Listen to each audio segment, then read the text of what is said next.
Você conhece a sua casa de santo?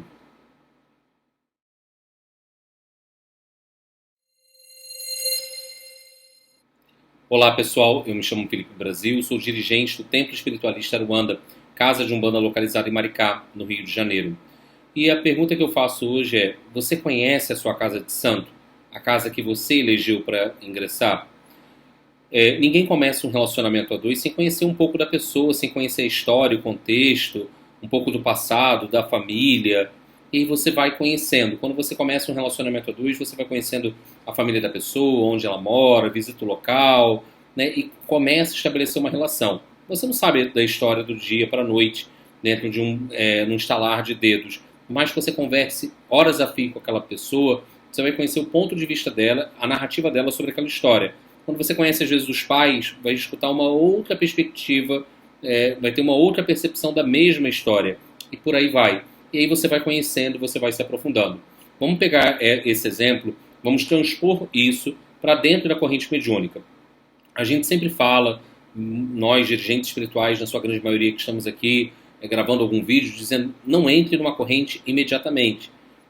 Espera, avalia, analisa, não tenha pressa. Ah, mas meus guias precisam trabalhar. Sim, eles precisam, mas eles sabem da necessidade de uma disciplina. Eles sabem da necessidade do médium conhecer aquela corrente de trabalho.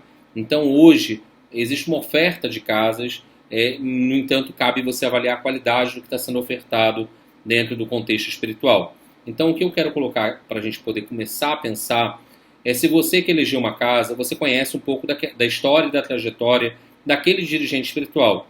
Se ele não surgiu em autocombustão, surgiu do nada, do éter, aquele dirigente emergiu no trabalho espiritual. Quais são os valores que ele tem? O que ele apregoa? O que ele fala condiz com o que ele faz? Isso já vai dizer muita coisa dentro do trabalho espiritual que você vai realizar. Se você faz parte daquela corrente, você, quando chega no terreiro, você sabe quais são as regras, qual a conduta, qual a disciplina daquela casa, qual a doutrina que aquela casa segue, porque casa de Umbanda tem uns montes, mas cada casa tem a sua doutrina. Por mais que às vezes você venha de uma casa, saia de uma casa, vá para outra, da mesma raiz, mas cada um dirigente, cada entidade chefe tem o seu tom na condução dos trabalhos espirituais de uma corrente.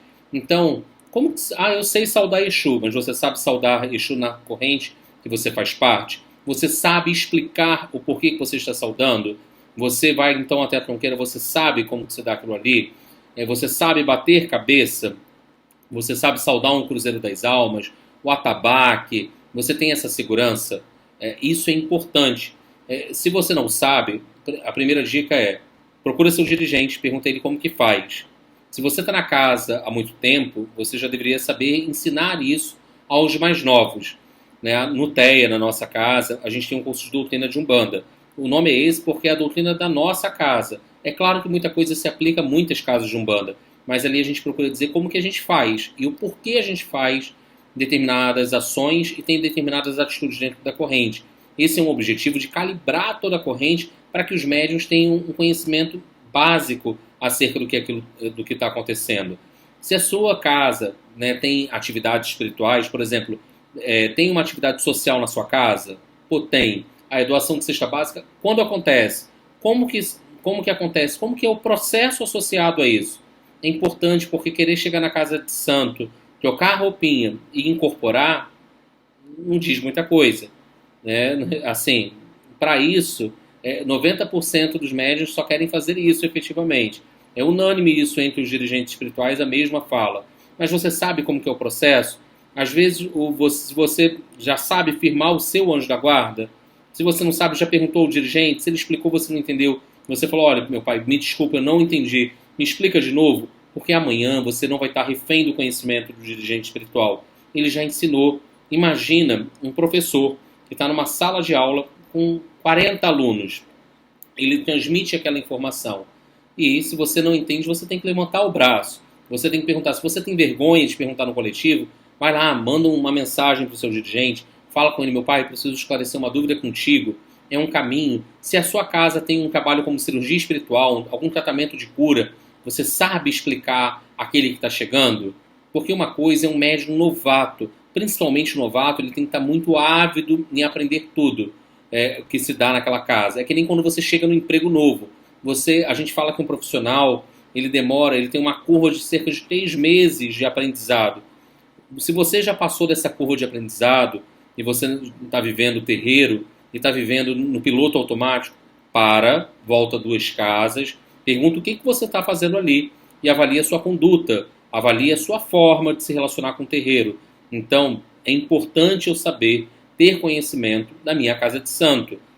Você sabe quem são os orixás que regem aquela casa? Quem compõe a egrégora espiritual? Quem são as entidades dos seus irmãos de santo? Né? É muito ruim quando o consulente pergunta assim, o assistente, eu falei com aquele médium que está com aquele caboclo, e aí o cambono, né, o médium daquela corrente fala que não sei quem é, nem o nome do médium, nem o nome da entidade. E aí complica. É um mínimo dentro de uma relação espiritual que a gente tem que fazer. É o feijão com arroz. É o basicão, pessoal. Então não vai adiantar eu querer saber fundamentos avançados de como montar uma tronqueira se eu não sei o feijão com arroz. Então vamos avaliar. Eu já sei tomar um banho de ervas, sei quais são as ervas do meu santo, sei como fazer as minhas firmezas, né? Porque os médiums às vezes acham que com 3 anos ele é o super médium daquela corrente. Ele já sabe tudo, domina tudo. E ele, pra que eu vou lá pro terreiro? Vou aprender o quê? Fazer o quê? Já dei minhas oferendas, já tomei meus amacis. E aí, assim, médium não se faz da noite pro dia. Tem uma frase de um ponto que eu gosto muito, que não é brigando que se vence a guerra, é trabalhando que se faz gongá. E é trabalhando que se faz médium de umbanda. Então, se você quer ser um bom médium, se você pretende empreender um trabalho sério numa casa de umbanda, conheça a casa que você faz parte. Conheça a espiritualidade daquela casa e se entregue de corpo e alma ao trabalho. Deixo essa reflexão para vocês. Convido a se inscreverem no nosso canal, curtirem, compartilharem, comentarem, deixem suas críticas e suas sugestões. E, pessoal, mandem os seus comentários aí, porque eles são muito importantes. Até a próxima para vocês. Um saravá fraterno. Tchau, tchau, pessoal.